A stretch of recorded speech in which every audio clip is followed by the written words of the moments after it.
The call should have ended at 11:42. I know because I looked at the screen later and kept staring at that number like it had personally betrayed me. 11:42 p.m. That was when Hannah said, "Okay, go sleep. You sound like you're about to start giving advice to your ceiling again." And I said, "My ceiling has made several good points." And she laughed. That should have been the end. It wasn't. My name is Caleb Brooks. I'm 33, and Hannah Miller had been my best friend for almost 9 years. We met at a friend's birthday dinner when she corrected my pronunciation of gnocchi in front of 6 people, and then stole the last piece of garlic bread like she'd earned it. I should have found her rude. Instead, I asked her if public humiliation was one of her hobbies. She said, "Only when the bread is worth it." That was Hannah, bright, sharp, kind in ways she tried to hide under sarcasm, the kind of woman who could make a normal Tuesday feel like something had happened. She worked as a pediatric speech therapist. I worked in commercial insurance, which meant she spent years telling people I sold panic with spreadsheets. She wasn't wrong. We became close slowly, then all at once. Coffee after work, grocery runs, bad movie nights, airport pickups, emergency furniture assembly. The kind of friendship where the person becomes so built into your life that you stop noticing how often your day bends toward them. Other people noticed for us. My mother once watched Hannah walk into my kitchen, open my fridge without asking, throw away expired mustard and say, "You live like a divorced raccoon," then looked at me and said, "Are we still pretending this is platonic?" Hannah laughed. I changed the subject. That was our specialty. Laugh, dodge, move on. And for a long time, that worked. Mostly because neither of us was brave enough to ask what would happen if it stopped working. The night of the call started normally. Hannah had gone to her cousin's engagement dinner. I had stayed home because I had a client presentation early the next morning, and because her cousin's fiancé once described himself as a networking-based introvert, which sounded like a legal threat. At 10:30, she called me from her car. "I survived," she said. "Congratulations." "How many people asked when you were getting engaged?" "4. One aunt used the phrase, 'still so pretty,' which I believe qualifies as emotional vandalism." I laughed and put her on speaker while I finished folding laundry. She drove home while giving me the full report. Bad speeches, excellent cake, one bridesmaid crying in the bathroom because the florist didn't understand soft coral. It was all ordinary, familiar, safe. Then, near the end, her voice changed. Not much. But I knew her. "What?" I asked. "Nothing. Hannah," she sighed. "My cousin's fiancé asked if I was bringing you to the wedding." I froze with a t-shirt half folded in my hands. "Me?" "Yes, you. Apparently, quote, everyone already assumes."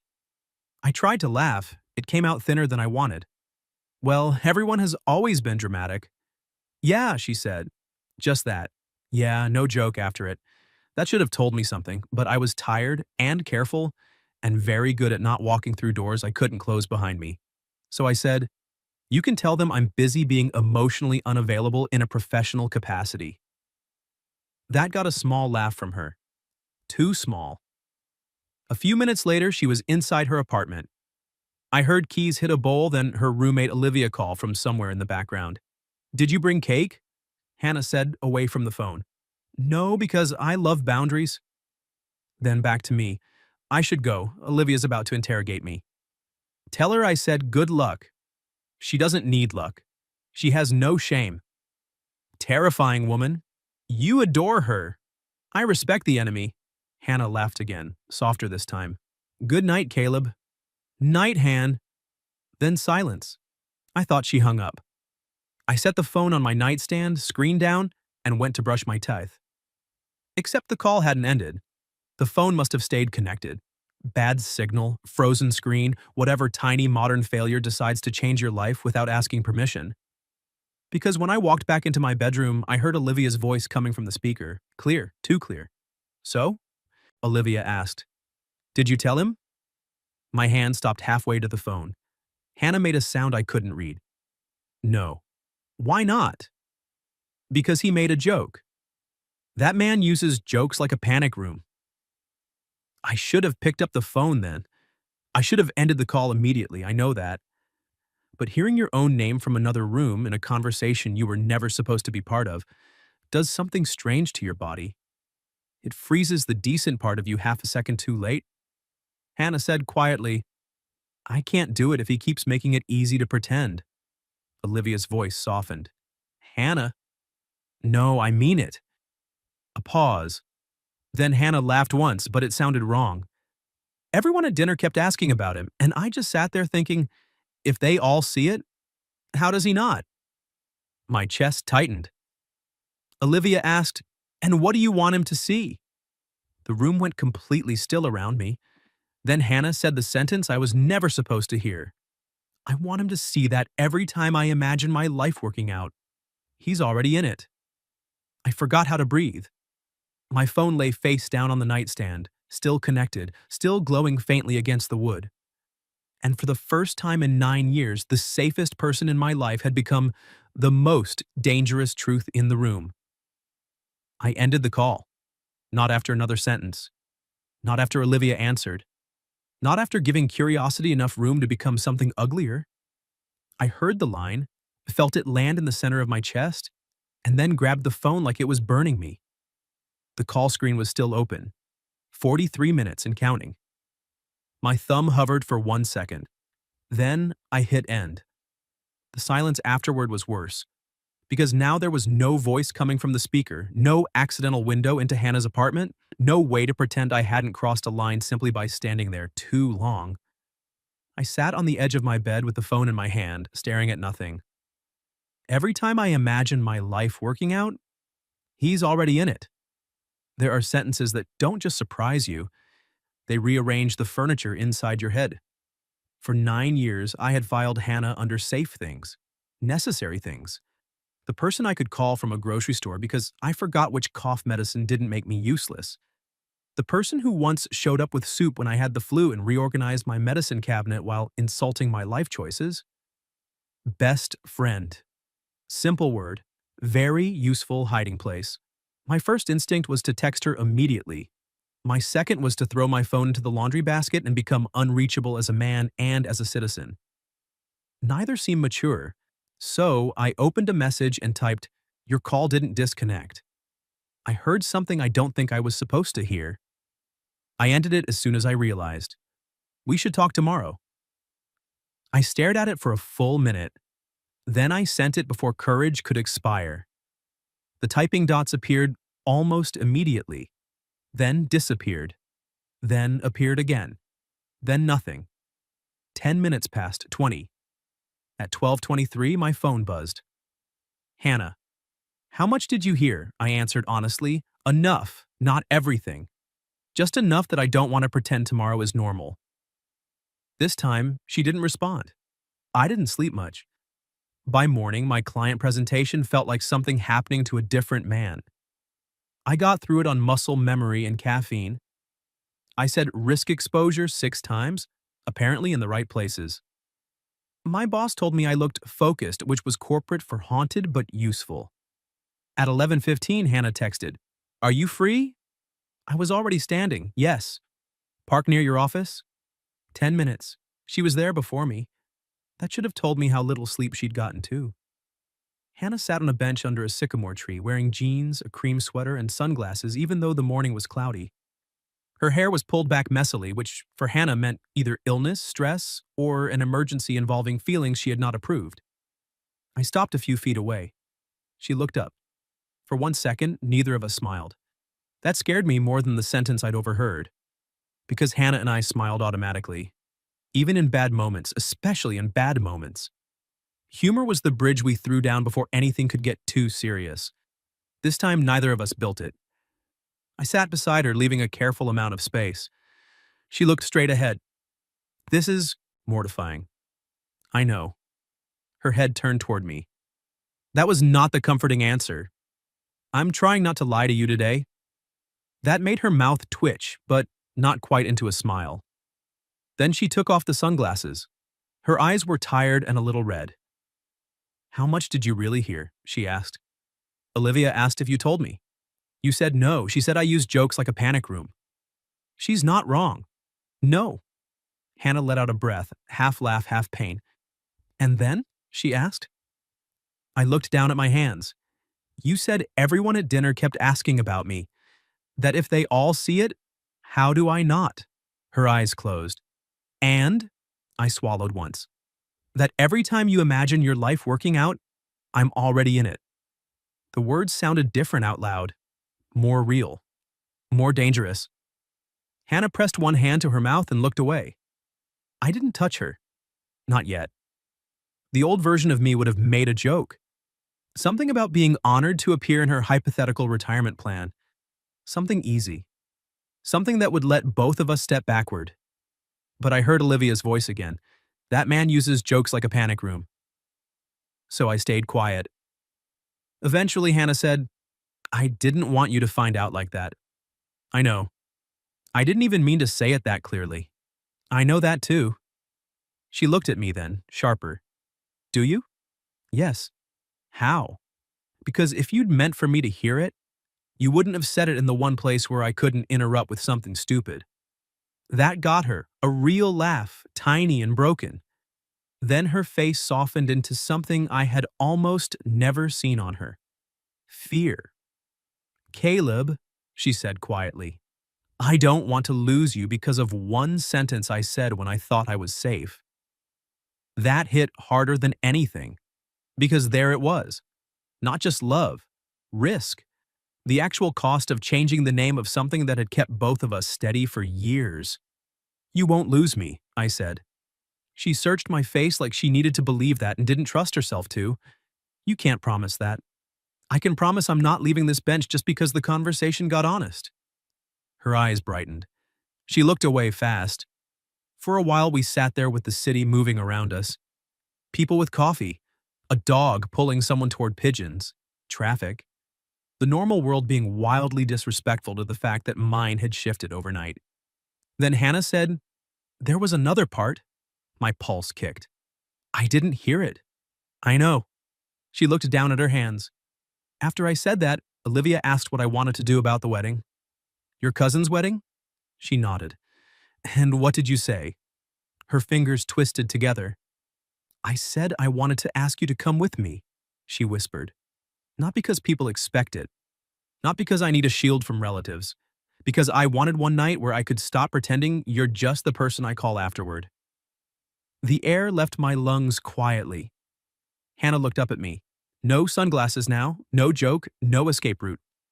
So, I guess, she said, voice shaking just enough to matter, this is me asking. I held her gaze knowing my answer would decide more than one wedding invitation. Then I asked the question neither of us could dodge anymore. As your best friend, Hannah, or as the man already in the life you keep imagining?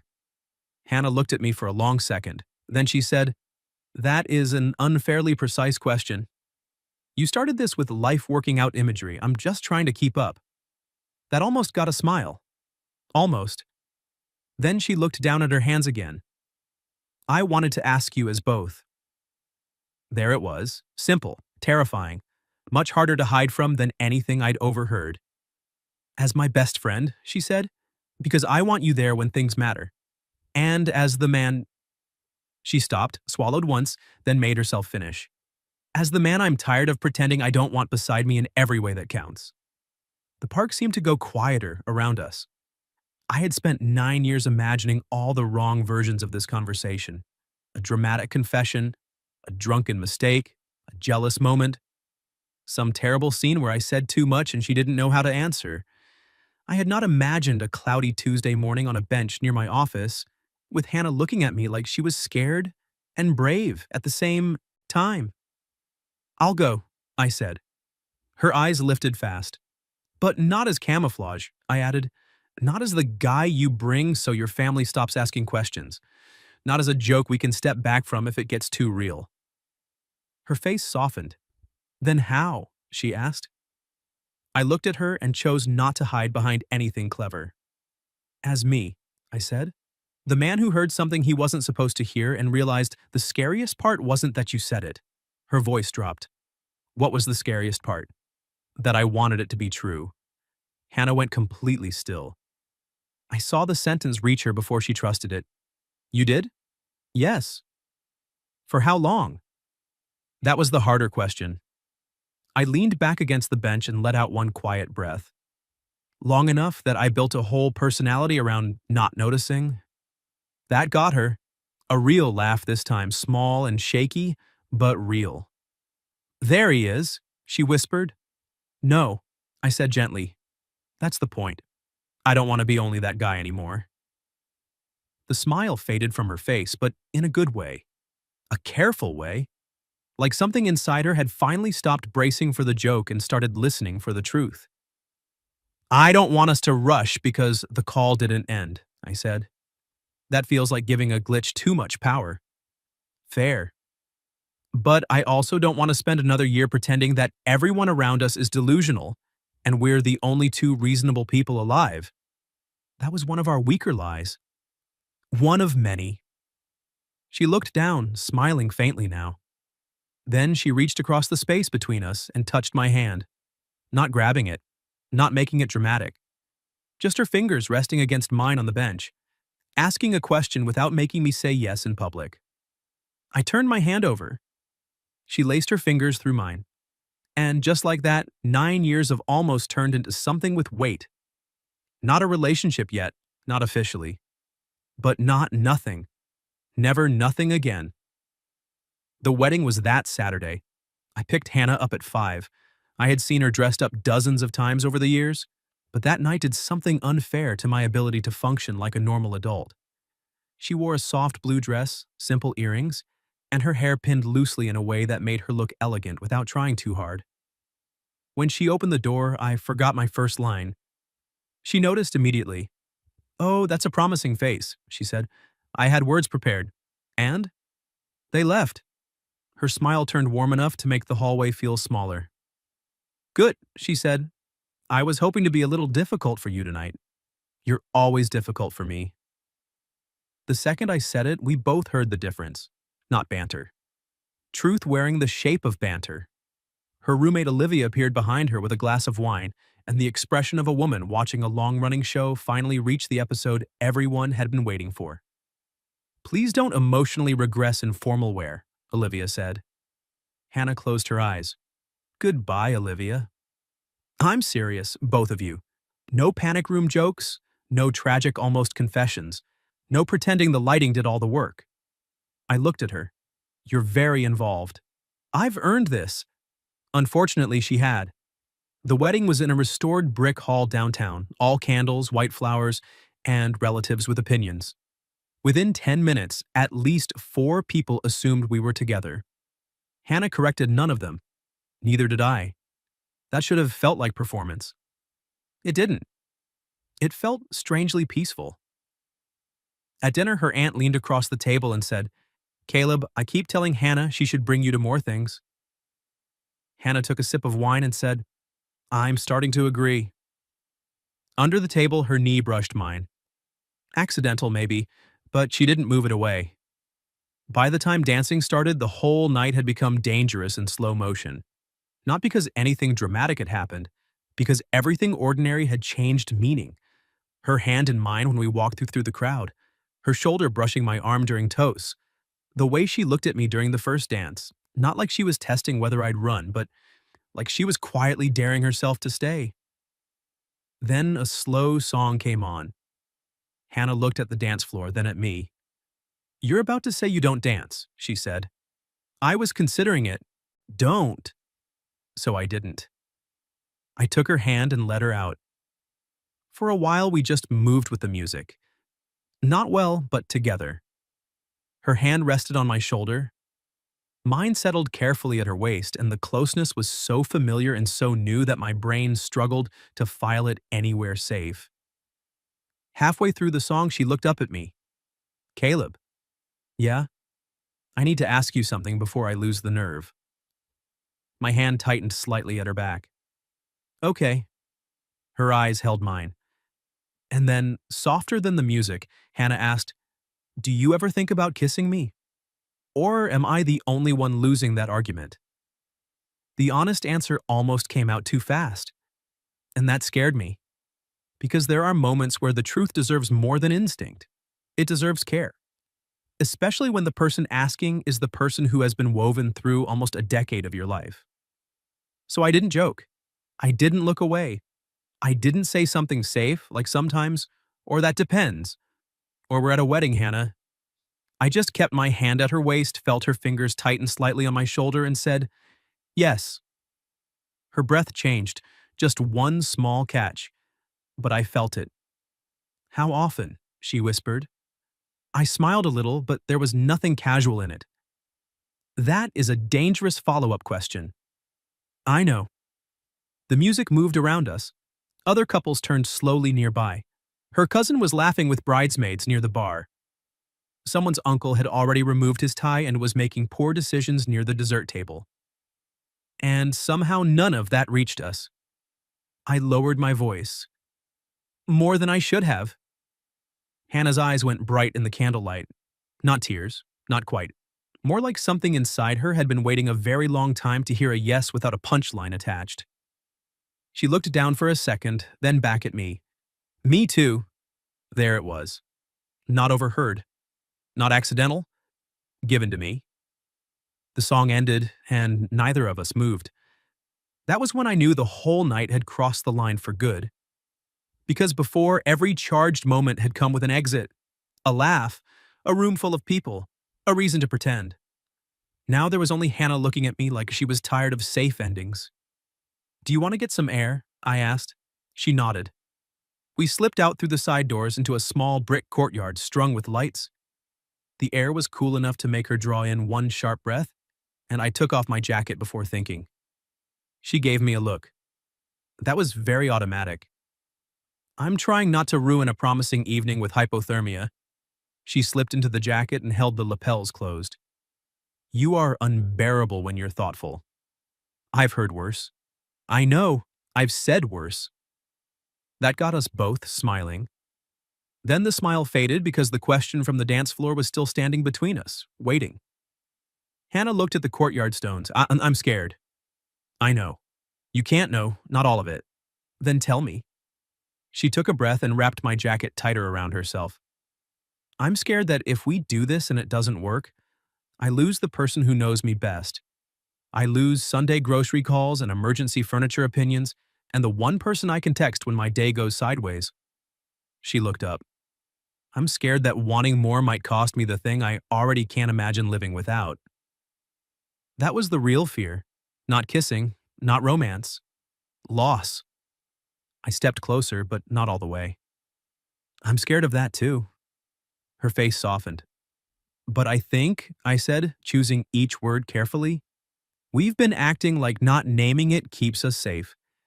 And maybe it did for a while, but lately it feels like not naming it has started costing us something too. Hannah's eyes searched mine. What does it cost you? She asked. I almost laughed. Not because it was funny, because there were too many answers. Honesty, I said. A little peace. The ability to date anyone without comparing them to you by the second drink. That one hit. Her mouth parted slightly. You too? She whispered. Han. Right. She let out a shaky laugh. Stupid question. No, just late.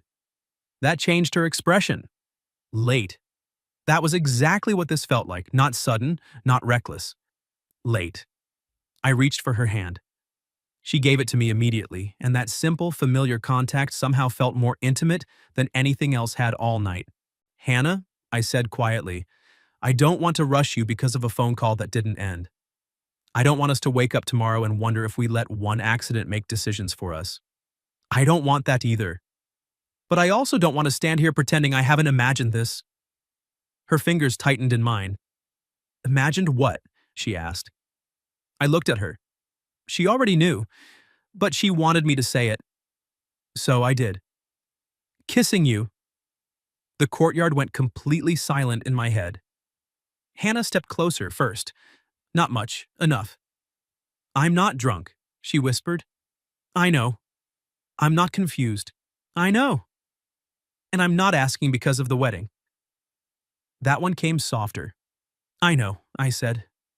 Then she looked at my mouth, back at my eyes, and said, Good. Because I'm done losing that argument. I kissed her. Slowly at first. carefully, like the first touch had to carry all the years we spent almost saying something, and all the trust we were trying not to break by wanting more. Then her hand rose to my chest, fingers curling into my shirt, and the kiss became less careful. Not reckless, certain. When we pulled apart, she stayed close, forehead almost touching mine, eyes closed like she needed 1 second before the world came back in. Then she laughed softly. What? I asked. I'm mad. That is not the response I was hoping for.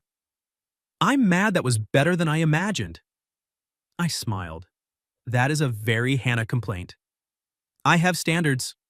I know. She opened her eyes then, and the look on her face made the whole night feel warmer. But before either of us could say anything else, the side door opened. Olivia stepped into the courtyard with 2 champagne glasses, took one look at us, and stopped dead. Hannah closed her eyes. Of course. Olivia's face slowly transformed into pure, delighted horror. Oh my God, she whispered. I'd leave you two unsupervised for one slow dance. Olivia, Hannah warned. No, I'm not ruining it. Olivia set the glasses on a nearby table like she was handling sacred objects. I'm just saying, as the unpaid emotional consultant of this entire disaster, I deserve a thank you card. I rubbed a hand over my face. Hannah looked at me, then at Olivia, then started laughing. Real laughter. Bright. Unhidden. The kind I had been in love with before I knew what to call it. And somehow that was the moment that scared me most. Not the kiss, not the confession, the laughter after, because it felt less like a beautiful accident, and more like the beginning of a life we were actually going to have to be brave enough to choose. Olivia was wrong about one thing. She did ruin it. Not badly, just enough to keep us from becoming too cinematic about ourselves. Hannah took one of the champagne glasses from the table, handed it to me, and said, Apparently we owe our emotional consultant a toast. Olivia lifted her own invisible glass. To me, the only adult in a 9-year slow-motion crisis. You are not the only adult, I said. No, but I am the only one with evidence. Hannah gave her a warning look. Do not mention the call. Olivia's eyebrows shot up. I was talking about the way you both looked at each other over grocery store bananas for the last 5 years, but sure, let's bring up the call. Hannah groaned. I laughed. And for the first time since the night before, the whole thing didn't feel like a mistake or a glitch or an accident we had to explain. It felt like a door had opened, and the people who loved us were mostly relieved we had stopped pretending it was a wall. When we went back inside, Hannah didn't drop my hand. That was small. It also felt enormous. Her aunt noticed first, then her cousin, then half the table, because weddings are basically surveillance operations with flowers. Nobody said anything directly, but the room changed around us. Not shocked. More like everyone had been waiting for the obvious answer to finally arrive and was trying not to applaud in a formal setting. Near the end of the night, Hannah leaned close and whispered, This is going to be unbearable tomorrow. Your family, my family, Olivia, your mother, possibly the entire produce section at the grocery store. Worth it? She looked at me for one quiet second. Ask me tomorrow. So I did. The next morning, I showed up at her apartment with coffee, bagels, and absolutely no idea whether we were supposed to act normal or formally acknowledge that I had kissed my best friend in a wedding courtyard and then held her hand through the last dance. Hannah opened the door in sweatpants, messy hair, and the exact suspicious look she used when she was trying not to smile too fast. I held up the bag. Breakfast. She looked inside. You got the cinnamon raisin one. You hate cinnamon raisin. I know. I got it for Olivia. From somewhere inside the apartment, Olivia shouted, Bless this emotionally delayed man. Hannah rolled her eyes, but she stepped aside and let me in. That morning was better than the wedding. Less dramatic, more real. We sat on her couch with coffee, knees touching under an old blanket, and talked like people who had finally stopped trying to win an argument against the truth. We talked about fear, about timing, about what changed and what didn't, about how we were not going to punish ourselves for taking years, but we also weren't going to waste another one pretending. Then Hannah looked down at our joined hands and said, I don't want to lose my best friend. You won't. You say that like you control the laws of emotional physics. I'm expanding into new industries? That made her smile. Then I said the part that mattered. I don't want to stop being your best friend. I want to stop using that as the smallest name for what you are. Her eyes softened. That, she whispered, is a very dangerous sentence before noon. Should I save the rest for dinner? You're asking me to dinner? On purpose. She smiled. Then yes. We went slow after that, but not timid. There's a difference. We still did grocery runs, still watched terrible movies, still called each other after bad days. Only now, when she fell asleep against my shoulder, I didn't sit there pretending my heart was behaving normally. I kissed the top of her head and let the life we'd already built finally tell the truth about itself. 3 months later, my mother saw us walk into Sunday dinner holding hands and said, finally, before I even got my coat off. Hannah pointed at her. That is not a greeting. It is when I've been patient for 9 years. Olivia sent a cake that said, call ended correctly this time, which Hannah threatened to throw away and then ate 2 slices of. A year later, we moved in together. Not because it was dramatic, because one night Hannah looked around my apartment, noticed half her books on my shelves, her favorite mug in my cabinet, and her cardigan over my kitchen chair, then said, this is stupid. I already live here emotionally. So we made it official. 2 years later, at a small wedding with no accidental phone calls and one extremely smug maid of honor, Hannah squeezed my hands during the vows and whispered, every time I imagined my life working out, I finished it for her. I was already in it. She cried, then laughed, then told me not to get proud. Too late. And every now and then, when one of us says goodnight on the phone, the other waits an extra second before hanging up. Not because we're afraid of what might slip out anymore, because now there's nothing left to hide. What would you have done if your best friend thought the call had ended?